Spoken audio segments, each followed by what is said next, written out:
नमस्ते class. Good morning भाई, कैसे हो सब लोग? बढ़िया। पढ़ाई वढ़ाई की नहीं की? अरे बोलो, लास्ट में क्या करवाया था आपको?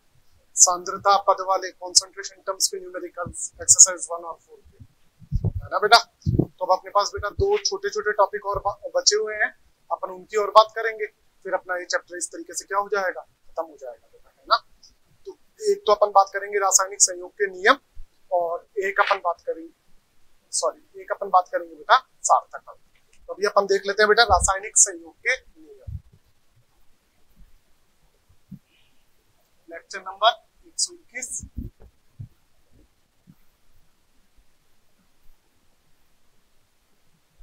रासायनिक संयोग के इनमें कौन कौन से नियम की बात करेंगे? फर्स्ट तो अपन पहले वो देख लेते हैं, ठीक है बेटा? इसमें 4-5 नियम पढ़ेंगे। फर्स्ट, द्रव्यमान संरक्षण का नियम।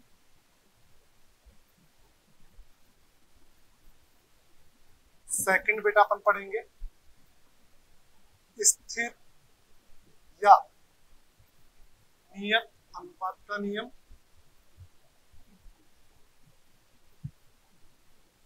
डन बेटा। थर्ड अपन पढ़ेंगे बेटा इसमें गुणित या बाहुल का नियम। फोर्थ अपन पढ़ेंगे बेटा व्युत्क्रम अनुपात का नियम।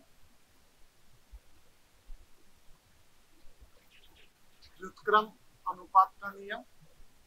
और फिफ्थ पढ़ेंगे बेटा अपन गैलूसेक का नियम, है ना? गैलूसेक का बेटा। रासायनिक संयोग के नियम में अपन ने 5 नियम बताए। कौन कौन से बात कर रहे हैं हम? फर्स्ट हम बात करेंगे बेटा द्रव्यमान संरक्षण का नियम। सेकंड हम बात करेंगे बेटा स्थिर या नियत अनुपात का नियम। थर्ड अपन बात करेंगे गुणित या बहुल का नियम।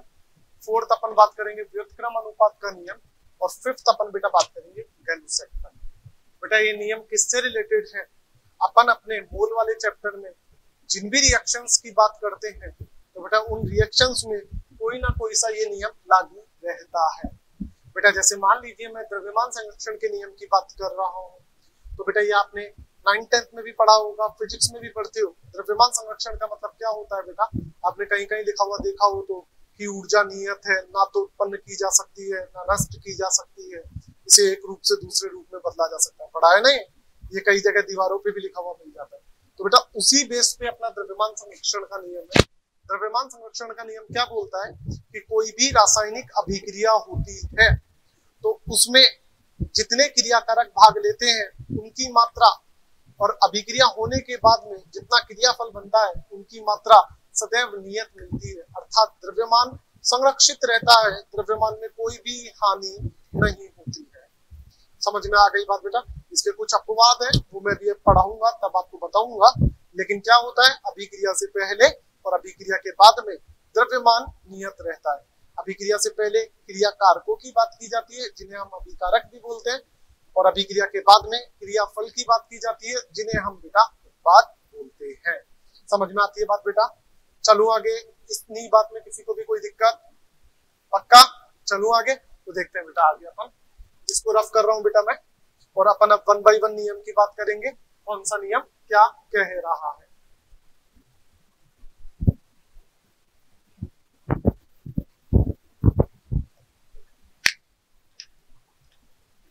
इसमें बेटा फर्स्ट अपन ने बात की द्रव्यमान संरक्षण का नियम।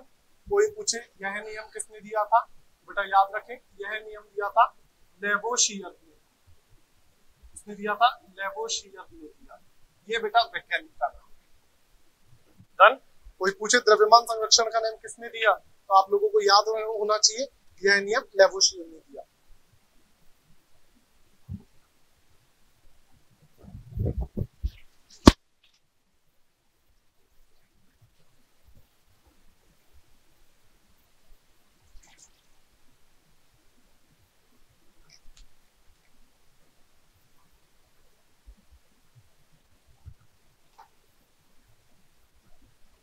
बेटा क्या बोलता है, इसकी बात कर रहे हैं बेटा। इसने बोला है भौतिक तथा रासायनिक परिवर्तन के दौरान उत्पाद की मात्रा अभिक्रिया में भाग लेने वाले या प्रयुक्त होने वाले अभिकर्मक की मात्राओं के योग के बराबर होती है।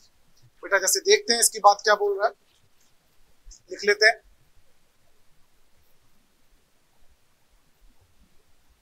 लैवोशियर के अनुसार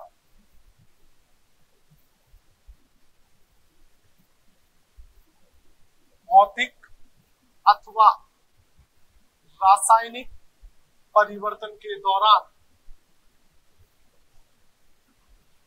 भौतिक अथवा रासायनिक परिवर्तन के दौरान उत्पाद की मात्रा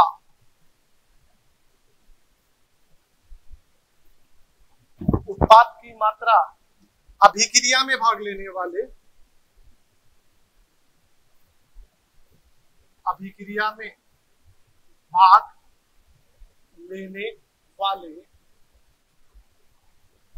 क्रिया कारकों, जिन्हें बेटा अभिकारक बोलते हैं, की मात्रा के बराबर होती है।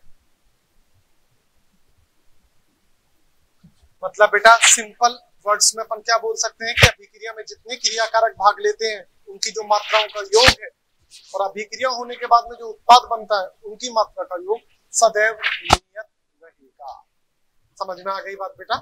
तो बेटा इसने दोनों की बात की है, चाहे आप भौतिक अभिक्रियाओं की बात करो चाहे रासायनिक अभिक्रियाओं की बात करो, दोनों के लिए बात दिया हुआ है। तो अपन बेटा दोनों केस में बात करेंगे कि किस किस अनुसार काम हो रहा है। बेटा जैसे अपन ने उदाहरण के तौर पे बात किया पहले भौतिक परिवर्तन, तो बेटा भौतिक परिवर्तन का एग्जांपल लूं मैं, बेटा भौतिक परिवर्तन जिसमें अवस्था परिवर्तित हो रही है, तो जैसे बेटा बर्फ जल। अब बेटा ये एरो किस चीज का है पहले तो आपको ये पता होना चाहिए। बेटा अपने पास एक चैप्टर आएगा आगे साम्य अवस्था, वहां पे अपन पढ़ेंगे बेटा जब अभिक्रिया केवल एक दिशा में चले, मान लो बर्फ से केवल जल बने जब तो ऐसा चिन्ह आता है, लेकिन बर्फ से जल और जल से बर्फ दोनों काम हो रहे हैं तो बेटा इस केस में ऐसा चिन्ह होता है। समझ में आ गई बात बेटा। इस चिन्ह को बोलते हैं उत्क्रमणीय चिन्ह। तो इसने क्या बोला, भौतिक अथवा रासायनिक परिवर्तन के दौरान उत्पाद की मात्रा क्रिया में भाग लेने वाले क्रियाकारकों की मात्रा के योग के बराबर होता है। अर्थात बर्फ की जो मात्रा होगी बेटा वो किसके बराबर होगी, जल की मात्रा के बराबर होगी। समझ में आ गई क्या बात। जो बर्फ की मात्रा होगी वो किसके बराबर होगी बेटा, जल की मात्रा के बराबर होगी। अभिक्रिया से पहले और अभिक्रिया के बाद में उत्पाद और क्रियाकारकों की मात्राएं बराबर है, नियत है, इसलिए इसे क्या बोला गया है, द्रव्यमान संरक्षण का नियम बोला गया है। समझ में आती है क्या बात बेटा। चलूं आगे, रफ करूं ये बेटा। हमने भौतिक परिवर्तन देख लिया है, अब इसी के अनुसार हम रासायनिक परिवर्तन की बात करेंगे कि रासायनिक परिवर्तन में यह नियम कैसे लागू है। ये रफ कर रहा हूं बेटा।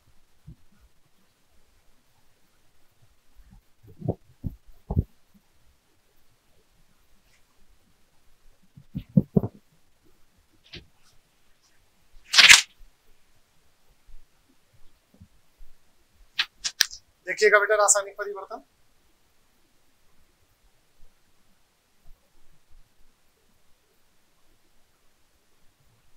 बेटा रासायनिक परिवर्तन के एग्जांपल की बात करें, मतलब अपन किसी अभिक्रिया की बात कर रहे हैं तो देखिए बेटा मैंने लिखा Mg प्लस हाफ O2 बदल रहा है बेटा Mg।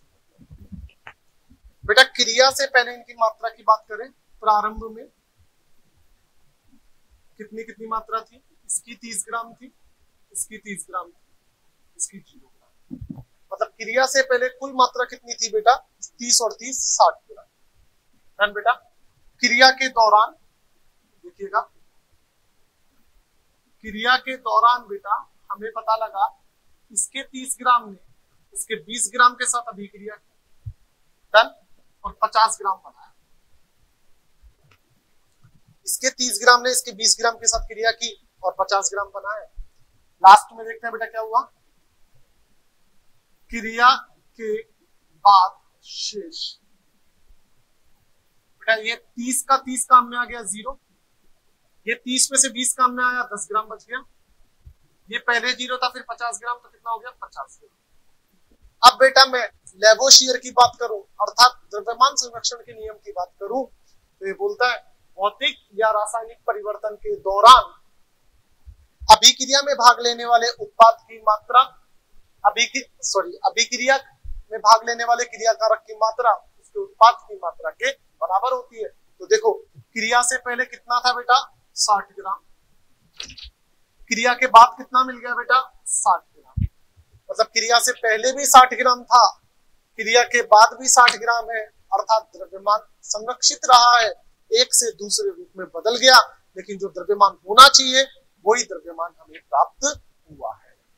समझ में आ गई बात बेटा। तो भौतिक परिवर्तन का मतलब तो जिसमें अवस्था परिवर्तित हो जाए, जैसे ठोस से द्रव चला गया, द्रव से गैस चला गया, या गैस से ठोस आ गया। जबकि रासायनिक परिवर्तन में बेटा हम किसी अभिक्रिया की बात करते हैं कि अभिक्रिया के अनुसार ये कैसे परिवर्तित हो रहा है। समझ में आती है बात बेटा, पक्का। चलूं आगे। तो बेटा ये नियम था, इसमें अपन आगे बात करते हैं और इसके अपवाद क्या है या इसमें इंपॉर्टेंट पॉइंट क्या है वो देखते हैं। बेटा हर जगह द्रव्यमान संरक्षण का नियम लागू होता है, केवल और केवल किसको छोड़ के बेटा अपन बात करें, केवल नाभिकीय अभिक्रियाओं को छोड़ दिया जाए वहां पे द्रव्यमान संरक्षण पालन नहीं होता, बाकी हर जगह बेटा द्रव्यमान संरक्षण का नियम पालन होता है। समझ में आ गई बात। इसमें इंपॉर्टेंट पॉइंट देखो, इंपॉर्टेंट पॉइंट है, ये पूछ सकता है बेटा, इंपॉर्टेंट है।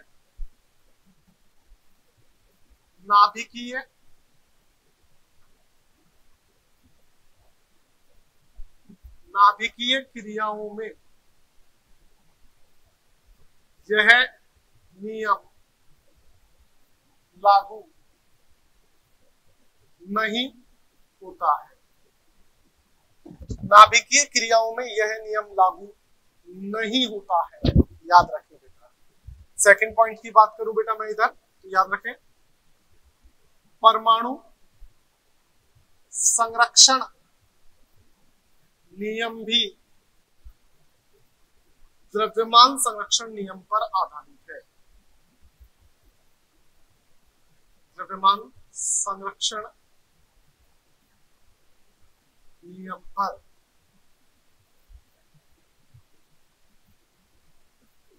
आधारित है। समझ में आ गई बात बेटा, दोनों पॉइंट देख लो।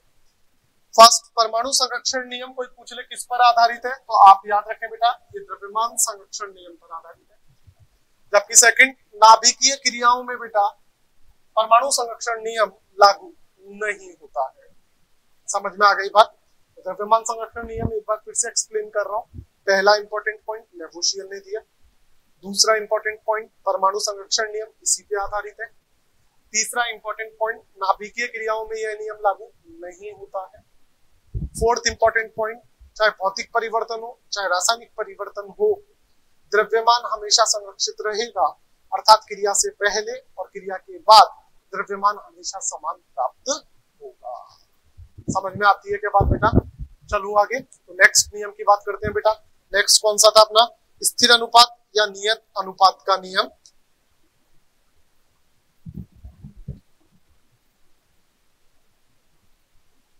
तो बेटा इसकी बात करते हैं।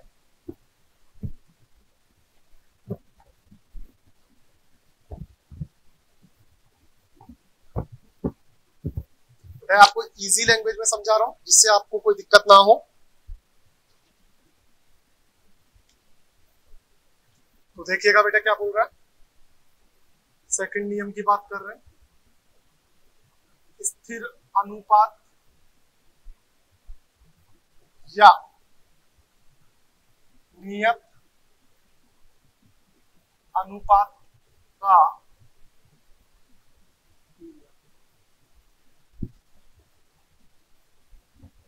स्थिर अनुपात या नियत अनुपात का नियम। फर्स्ट पॉइंट कोई पूछ ले यह किसने दिया, याद रखें बेटा प्राउस्ट ने दिया। वैज्ञानिक का नाम है भाई, मेरी गलती नहीं है, इसके मम्मी पापा ने यही नाम रखा था, ठीक है ना। क्या नाम है, प्राउस्ट। यह नियम किसने दिया, प्राउस्ट ने दिया। बेटा सेकंड पॉइंट बात करें, बोला क्या इसने बेटा, देखो इसने बोला प्राउस्ट के अनुसार प्राउस्ट के अनुसार एक ही यौगिक के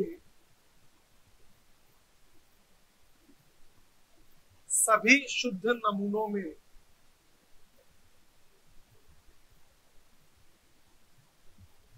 एक ही यौगिक के सभी शुद्ध नमूनों में उसके अवयवी तत्वों के भारात्मक संगठन, क्या बोला, प्राउस्ट के अनुसार एक ही यौगिक के सभी शुद्ध नमूनों में उसके अवयवी तत्वों के भारात्मक संगठन सदैव नियत रहते हैं, सदैव नियत रहते हैं। बेटा एग्जाम्पल के तौर पे बात करेंगे, बोलना क्या चाह रहा है, इसका मतलब क्या है, इसकी बात कर रहे हैं बेटा।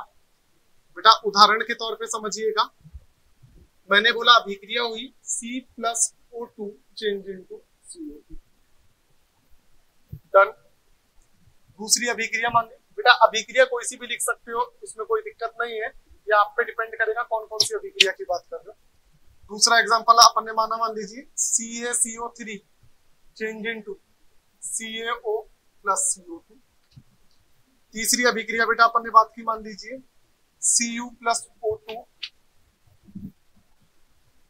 Cu+O2 चेंज इनटू अपने पास क्या आ जाएगा बेटा, यहां से CO2 प्लस H2, ये अपन ये कर लेते हैं CH4+O2 change into CO2 plus H2, balance कर लेते हैं इसे, यहाँ पे 2 आ जाएगा, यहाँ पे 2 आ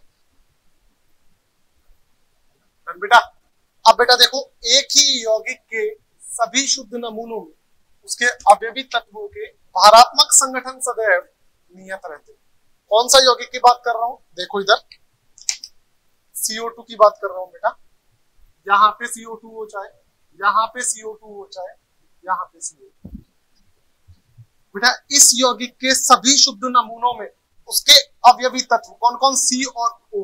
तो इधर देखो भारात्मक अनुपात क्या है, 12:32, भाई C का 12, O का 32, परमाणु भार अनुभार से बात कर रहा हूं, इधर 12:32, इधर 12:32।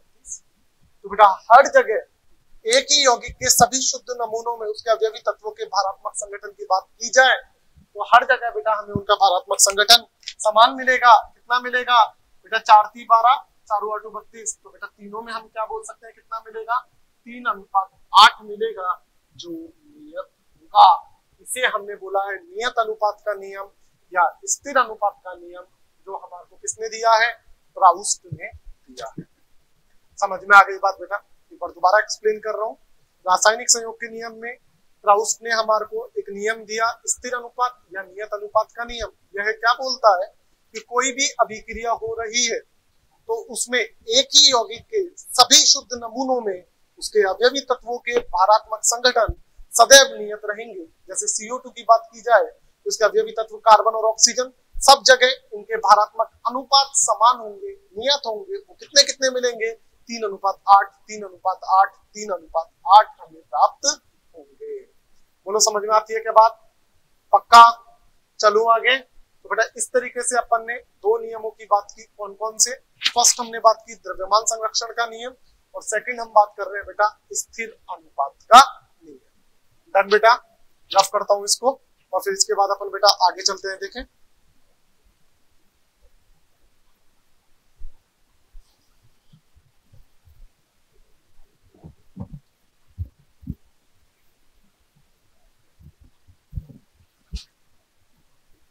रफ करो बेटा इसको।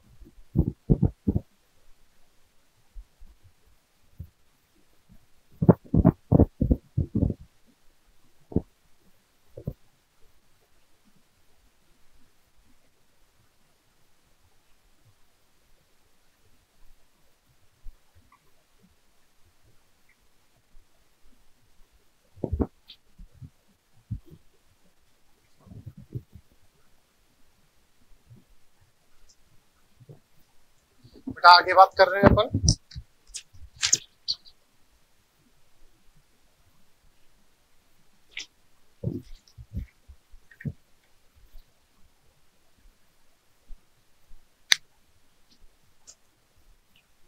बेटा थर्ड नियम है अपने पास गुणित या बाहुल का नियम। गुणित या बाहुल का नियम। बेटा इस नियम की बात करें, यह नियम किसने दिया? यह नियम बेटा डॉल्टन नामक वैज्ञानिक ने दिया है। किसने दिया है? डॉल्टन ने दिया। बेटा क्या बोलता है, इसकी बात करते हैं।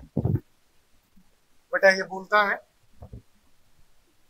जब दो भिन्न भिन्न तत्व, अलग अलग तत्वों की बात कर रहे हैं अपन, जब दो तत्व परस्पर क्रिया कर एक से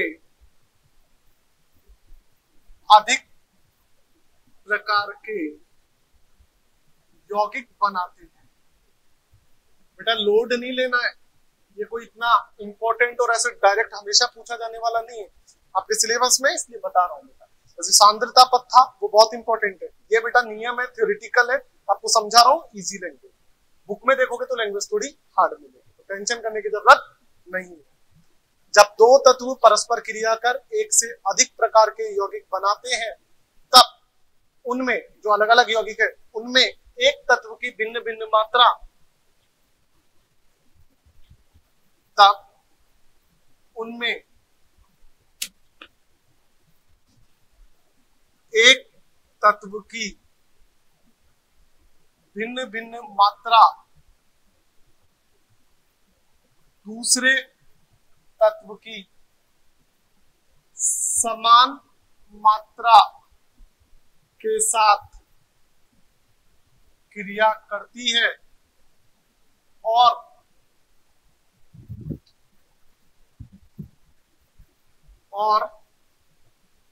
ये भिन्न भिन्न मात्रा वाले तत्व भी परस्पर सरल अनुपात में होते हैं।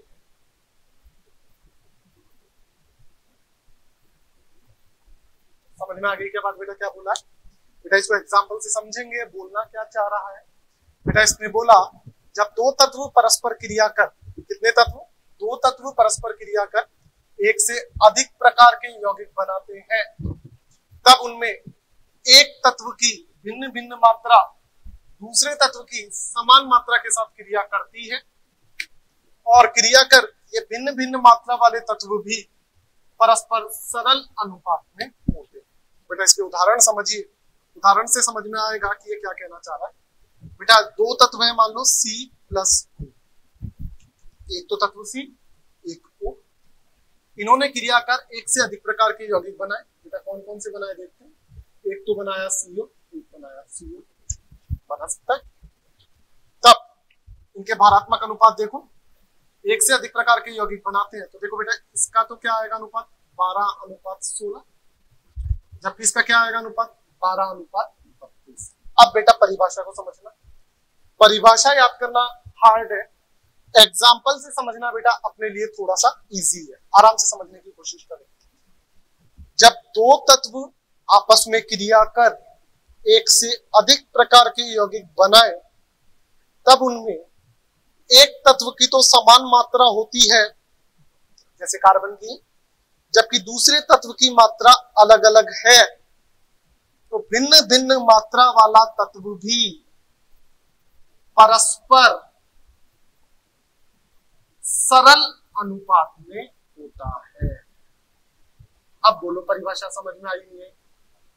दोबारा देखो बेटा, परिभाषा नहीं समझ में आएगी, यदि एग्जाम्पल से परिभाषा समझोगे तो इजीली समझ में आ जाएगी। देखो देखो, जब दो तत्व परस्पर क्रिया कर एक से अधिक प्रकार के यौगिक बनाते हैं, तब उनमें एक तत्व की समान मात्रा जो दूसरे तत्व की भिन्न भिन्न मात्रा के साथ क्रिया करती है, तब भिन्न भिन्न मात्रा वाले तत्व भी आपस में सरल अनुपात में होते हैं। पूरा समझ में आती है नहीं आती बात? ये क्लियर है? तो अपन ने बेटा क्या बोला इसमें कि जब दो तत्व परस्पर क्रिया कर एक से अधिक प्रकार के तत्व बना रहे हैं, तो उन यौगिकों में एक तत्व की समान मात्रा दूसरे तत्व की भिन्न भिन्न मात्रा के साथ क्रिया करती है, तब भी हमारे को एक सरल अनुपात प्राप्त होता है। समझ में आ रही है क्या बात बेटा? इसी में बेटा मैं आगे बात कर रहा हूं, थोड़ा सा एक एग्जांपल और देख लेते हैं जिससे आपकी प्रैक्टिस हो जाए अच्छे से। देखिएगा,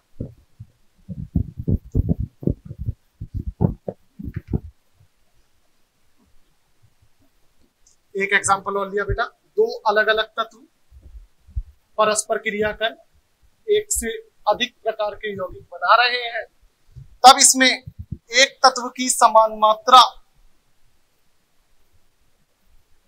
दूसरे तत्व की भिन्न भिन्न मात्रा के साथ, ये तो समान मात्रा हो गई 32-32, जबकि दूसरे तत्व की भिन्न भिन्न मात्रा के साथ क्रिया करता है, तब वो भिन्न भिन्न मात्रा वाला तत्व भी आपस में एक सरल अनुपात में होता है। समझ में आ गया क्या बात बेटा? ये आपका कौन सा नियम था? गुणित या बहुल का नियम था, जो किसने दिया था हमारे को? डाल्टन ने दिया। क्लियर है बेटा बात? चलो आगे, इसमें किसी को भी कोई दिक्कत? रफ करूं इसे तो आगे चलते हैं बेटा, देखते हैं आगे। और इसे रफ कर रहा हूं बेटा, आगे बात करते हैं।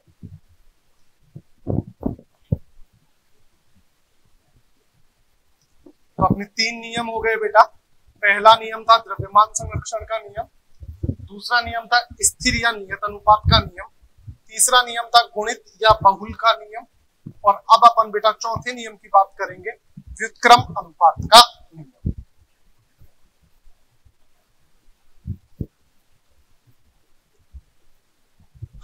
तो बेटा चौथा नियम की बात कर रहा हूं, व्युत्क्रम अनुपात का नियम। बेटा इस नियम की बात करने से पहले यह नियम किसने दिया इसकी बात कर लेते हैं। तो बेटा यह नियम अपन को दिया था रिचर नामक वैज्ञानिक। किसने दिया बेटा? रिचर। वैज्ञानिक का नाम था, मेरी गलती नहीं है, रिचर। मम्मी पापा ने यही नाम रखा था, सही बात है ना? चलो आगे बेटा। तो बेटा इसकी बात करते हैं, यह नियम क्या बोलता है। बेटा आपने देखा होगा, अभी अपन ने 3 नियम पढ़े। बेटा नियम की परिभाषा की बजाय इसको उदाहरण से समझ रहे हैं अपन, तो ज्यादा जल्दी समझ में आ रहा है। सही बात है नहीं है बेटा? तो इसी की अब अपन दोबारा बात कर रहे हैं। बेटा क्या बोल रहा है ये? जब दो तत्व, बेटा 2 तत्व मान लो, अपन ने मान लिया ए व बी। जब 2 तत्व ए व बी स्वतंत्र रूप से पृथक पृथक किसी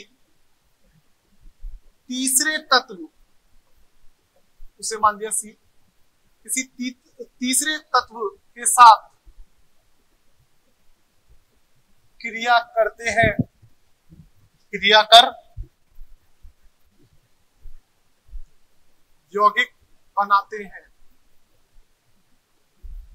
तब हम, मैंने क्या बोला? ए ने पृथक रूप से क्रिया की सी के साथ, बी ने पृथक रूप से क्रिया की सी के साथ। समझ में आ गई बात? ए और बी ने पृथक पृथक रूप से क्रिया की सी के साथ। तो मैंने बोला जब 2 तत्व ए तथा बी स्वतंत्र रूप से किसी तीसरे तत्व के साथ क्रिया कर पृथक पृथक यौगिक बनाते हैं, तो इन यौगिकों में, तब इन यौगिकों में हम इन दोनों तत्व के द्वारा बना यौगिक, तब इन यौगिकों में हम ए व बी से बने यौगिक के लिए भारात्मक अनुपात सीधे ही प्राप्त कर सकते हैं, सीधे ही प्राप्त कर सकते हैं। बेटा इसकी बात करें, सीधे प्राप्त कैसे कर सकते हैं इसको देखते हैं। बेटा इसने क्या बोला, उदाहरण से समझो। बेटा 2 अलग अलग तत्व हैं ए और बी। बेटा ए ने भी पृथक रूप से क्रिया की सी के साथ, बी ने भी पृथक रूप से क्रिया की सी के साथ, तो इसने भी यौगिक बनाया, इसने भी यौगिक बनाया। मान लो ये भी आपस में क्रिया कर यौगिक बना सकते हैं, तो इनके तत्वों का भारात्मक अनुपात क्या होगा, हम सीधे ही प्राप्त कर सकते हैं। यह हमें रिचर ने बताया। इसको एग्जांपल से और समझ लो। एक मान लीजिए बेटा मैंने बात की CH, बेटा C और H ने क्रिया की तो बनाया CH4, बना सकते हैं बेटा। C और O ने क्रिया की तो बेटा कुछ भी मान लीजिए आप, चाहे CO2 मान लीजिए चाहे CO मान लीजिए, बेटा दोनों बन सकते हैं। ये आपके ऊपर डिपेंड कर रहा है कि आपने क्या बनाया है। समझ में आ रही है बात? तो मान लीजिए बेटा आपने बनाया CO, यहां से क्या बना CH4, यहां से बना CO2। बेटा इसका भारात्मक अनुपात देखो 12:4 आया, सही बात है। तो इसको सॉल्व करूं तो 3:1 आएगा। इसका अनुपात देखो 12:32 आया, इसको सॉल्व करूं तो 3:8 आएगा बेटा। डन। अब सुन लीजिए क्या बोला मैंने, जब दो तत्व स्वतंत्र रूप से किसी तीसरे तत्व के साथ क्रिया करें, तीसरा तत्व तो कॉमन हो गया, क्या? कार्बन तो कॉमन है, तो अलग तत्व कौन सा हुआ? इसमें तो हाइड्रोजन और इसमें ऑक्सीजन, सही बात है। तो इनका अनुपात देखो, ये यौगिक बनाते तो क्या बनता? H2O, क्या अनुपात आता? 2:16। इसे सॉल्व करते तो क्या आता है? 1:8। समझना, जब दो तत्व स्वतंत्र रूप से किसी तीसरे तत्व के साथ क्रिया कर रहे हैं तो ये जो दो तत्व मिलकर यौगिक बनाएंगे, इनका अनुपात हम यौगिक के बिना भी सीधे ही ज्ञात कर सकते हैं। H का कितना 1, O का कितना 8, H और O का कितना आया 1:8। समझ में आई क्या बात बेटा? दोबारा समझो, इसने यौगिक ने बनाया तो 3:1, इसके साथ यौगिक बनाया तो 3:8। कॉमन कौन है? कार्बन, कार्बन छोड़ दो। अलग कौन है? हाइड्रोजन और ऑक्सीजन। कितना कितना अनुपात है? 1:8। तो बेटा ये बोलता है, मान लो ये यौगिक बनाता है तो क्या बनेगा? H2O, इसका अनुपात कितना मिलेगा? 1:8। तो आपको यौगिक बनाने की जरूरत नहीं है, आप डायरेक्ट अनुपात बता सकते हो कि कितना अनुपात आएगा? 1:8 आएगा। समझ में आई क्या बात बेटा? डन। तो बेटा परिभाषा तो बहुत हौच पौच कर रही है, बहुत परेशान कर रही है, लेकिन एग्जाम्पल से समझाता हूं, समझ में आ गया? आया नहीं आया बेटा? पक्की बात। चलूं आगे, एक बार और समझाऊं। ये बोल रहा है इसके द्वारा यौगिक बनाओ, इसके द्वारा यौगिक बनाओ, जो कॉमन है उसे तो हटा दो, जो अलग अलग तत्व है उनका जो अनुपात है वही अनुपात इनका होगा यदि यौगिक बनाओगे। क्लियर हो गई? परिभाषा क्या बोल रही है? जब दो तत्व स्वतंत्र रूप से पृथक पृथक किसी तीसरे तत्व के साथ क्रिया कर रहे हैं तो इन यौगिकों में हम A व B से बने यौगिक के लिए भी भारात्मक अनुपात सीधे ही प्राप्त कर सकते हैं। समझ में आ गई क्या बात बेटा? चलते हैं आगे, लास्ट 5वां नियम देखते हैं क्या बोलता है।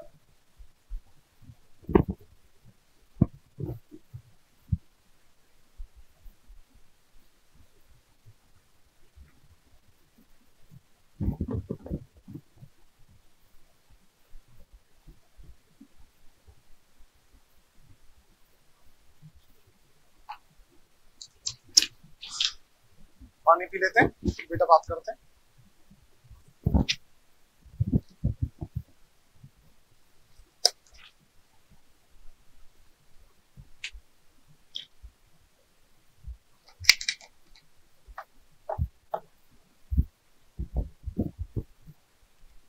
बेटा 5वां नियम बात कर रहे हैं अपन, गैलुसैक का। बेटा नाम से ही समझ में आ रहा है किसने दिया है? गैलुसैक ने दिया। बेटा क्या कर रहे हैं इसके लिए बात करते हैं। इस नियम के अनुसार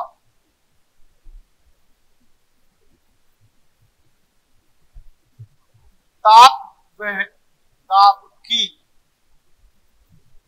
समान परिस्थितियों में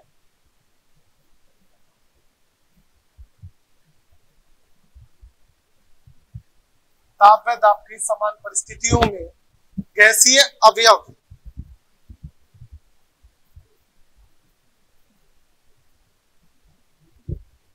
आयतन के सरल अनुपात में होते हैं।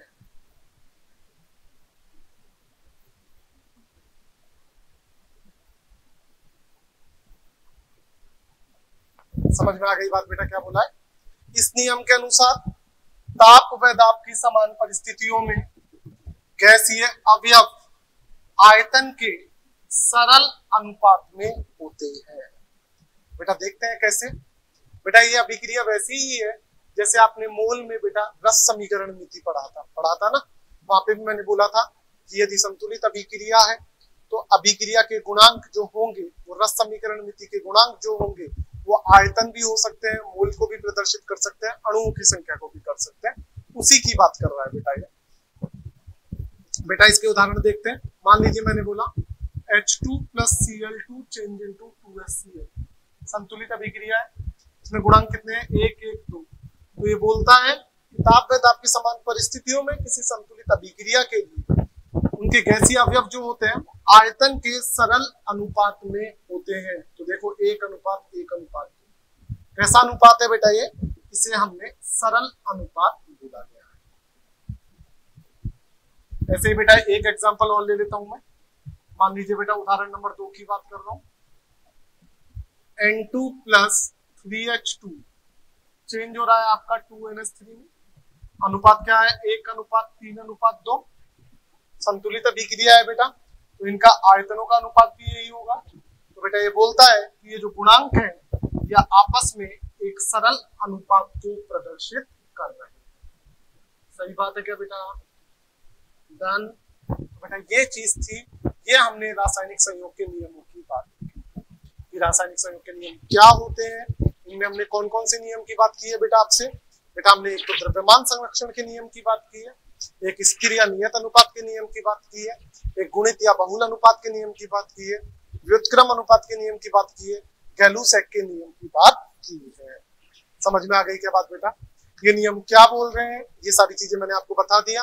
द्रव्यमान संरक्षण का नियम लेवोशियन ने दिया है हमारे को, समझ में आती है क्या बात बेटा?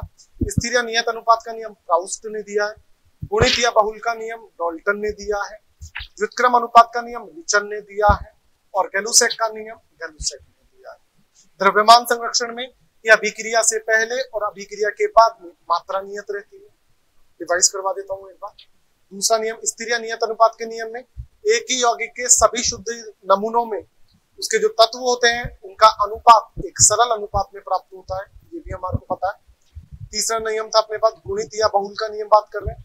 गुणित या बहुल में हमने क्या बोला है, जब बेटा अपन बात कर रहे हैं गुणित या बहुल नियम की, तो हमने क्या बोला है उसमें आपको, गुणित या बहुल में बोला है जब दो तत्व परस्पर क्रिया कर एक से अधिक प्रकार के तत्व बनाते हैं तो उनमें जो भिन्न भिन्न मात्रा वाले तत्व हैं वो भी आपस में सरल अनुपात में होते हैं। व्युत्क्रम अनुपात में दो तत्व पृथक रूप से तीसरे तत्व के साथ क्रिया कर रहे हैं तो उन दो तत्वों द्वारा बने यौगिक का भारात्मक अनुपात सीधे प्राप्त किया जा सकता है। गैलू-सैक ने क्या बोला हमारे को कि गैसीय अभिक्रिया है, कोई ताप और दाब की समान परिस्थिति है तो उनमें उनके आयतनों का अनुपात हमें एक सरल अनुपात प्राप्त होगा। बेटा अब इसके कुछ न्यूमेरिकल्स हम लोग देख लेते हैं जो आपके मॉड्यूल में दे रखे हैं। ठीक है बेटा, रफ करूं इसको।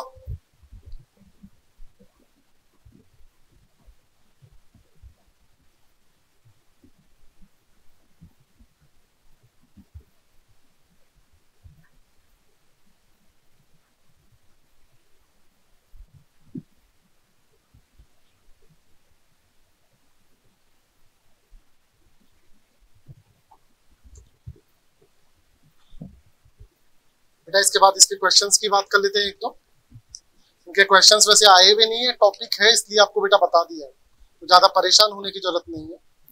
बेटा आपका एक्सरसाइज 1 का पहला क्वेश्चन, क्वेश्चन नंबर 14 देख लेते हैं। एक्सरसाइज 1 का क्वेश्चन नंबर 14 स्टेज 1 में बेटा आपको क्या बोला है, ए तत्व का एक भाग बी तत्व के 2 भाग के साथ क्रिया करता है, सी तत्व के 6 भाग बी तत्व के 4 भाग के साथ क्रिया करते हैं, तो ए और सी आपस में यदि मिले तो उनके भारों का अनुपात क्या होता है। देखो बेटा क्या बोला है इसने बेटा ए बी और सी की बात की है। इसने बोला बेटा ए और बी ने आपस में क्रिया की है, या ऐसे ले लो,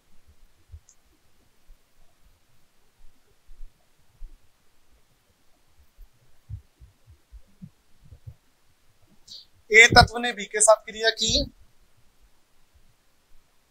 सी तत्व ने बी के साथ क्रिया की। डन बेटा, तो ये बोल रहा है ये इसके साथ क्रिया करके यौगिक बना रहा है, ये इसके साथ क्रिया करके यौगिक बना रहा है।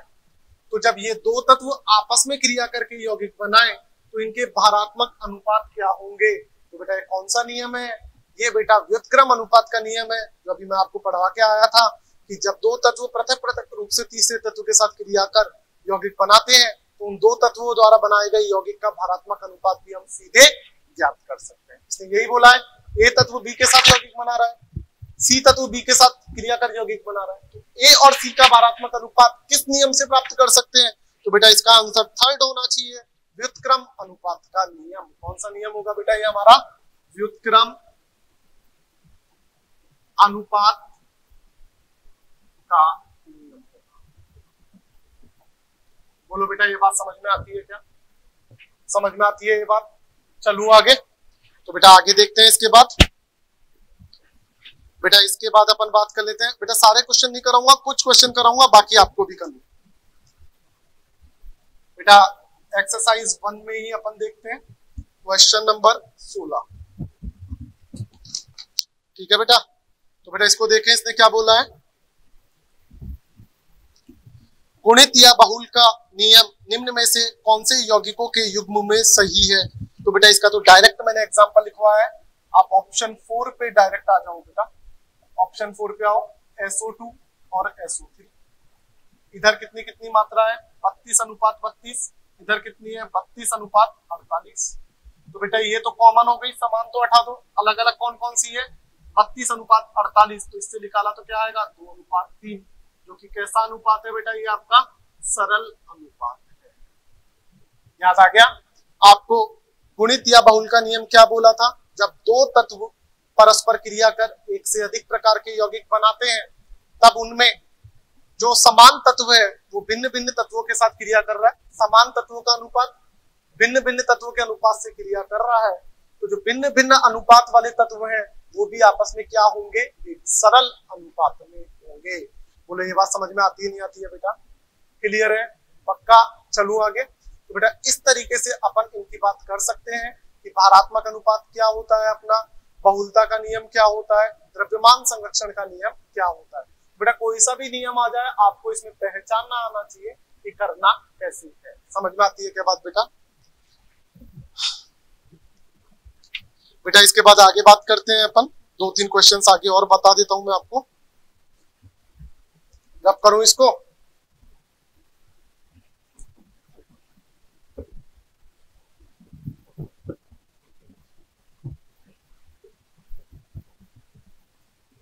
तो बेटा इसमें आपको कुछ क्वेश्चंस बाकी आपको करके देखने हैं, वो मैं आपको बता देता हूं। बेटा एक्सरसाइज 1 में क्वेश्चन नंबर 14 से 23, बेटा ये आप खुद करके देखोगे, बेटा करोगे तो प्रैक्टिस हो जाएगी, घबराने की जरूरत नहीं है। वही क्वेश्चन है जो मैंने आपको बताया, सब में फिक्स नियम लगेंगे। कौन से? द्रव्यमान संरक्षण का, या स्थिर अनुपात का, या गुणित अनुपात का, या व्युत्क्रम अनुपात का, या गैलुसेट का। करना क्या है? द्रव्यमान संरक्षण में मात्रा नियत रहेगी, उसमें कोई अभिक्रिया की बात कर रखी होगी। एक बार रिवाइज करवा रहा हूं। दूसरा स्थिर अनुपात में बेटा क्या बोला हुआ है? स्थिर अनुपात में जब भी हम बात करेंगे तो जो भी यौगिक है उनमें तत्वों का अनुपात समान प्राप्त हो रहा होगा। गुणित अनुपात में दो तत्व एक से अधिक प्रकार के यौगिक बना रहे हैं तो बेटा हमारे को ये बात क्लियर हो जानी चाहिए कि उनमें भिन्न भिन्न मात्राओं का सदैव समान अनुपात रहता है। व्युत्क्रम अनुपात में जब 3 चीजों की बात करें, वैसे एक ट्रिक बताऊंगी आपको आज छोटी सी, बेटा याद रखना, जब इस नियमों से रिलेटेड क्वेश्चन आ जाए और जब भी 3 प्रकार के अलग अलग तत्वों की बात कर ले तो फिक्स मान के चलना कौन सा अनुपात होगा? व्युत्क्रम अनुपात का। 3 अलग अलग, जैसे बेटा अभी अपन ने थोड़ी देर पहले की थी कि ए और बी पृथक पृथक रूप से सी के साथ क्रिया कर रहे हैं, ए बी सी के साथ क्रिया कर रहा है, बी बी सी के साथ कर रहा है, तो ए और बी का अनुपात सीधे प्राप्त होता है। तो 3 चीजों की बात कर ली ना। जब भी बेटा 3 अलग अलग तत्वों की बात कर आपस में यौगिक बना ले तो कौन से नियम की बात कर रहे हैं बेटा? व्युत्क्रम अनुपात। और गैलुसेक का नियम सिंपल नियम है कि रस समीकरण मितीय गुणांक जो होते हैं वो आयतन को भी प्रदर्शित करते हैं और जो आयतन होते हैं वो सरल अनुपात में होंगे। समझ में आती है बात बेटा? बहुत है आज के लिए। तो बेटा ये अपना लेक्चर नंबर 121 था। अब बेटा अपने 2 लेक्चर और बचे हुए हैं, 122 और 123। बेटा उसमें अपन क्या क्या करेंगे? न्यूमेरिकल बहुत सारे मैंने करा दिए, कुछ थोड़े बहुत और करवा दूंगा और एक सार्थक करूंगा, बस ये बचा हुआ है। फिर आपका बेटा मूल कॉन्सेप्ट 1 और मूल कॉन्सेप्ट 2 वाला दोनों पूरा हो जाएगा। ठीक है बेटा? टेंशन की जरूरत नहीं है, और क्वेश्चन मैं करवा दूंगा बेटा, प्रैक्टिस करें, पीछे के वीडियोस बार बार देखें, ठीक है बेटा। ओके, आज के लिए बहुत है, थैंक यू।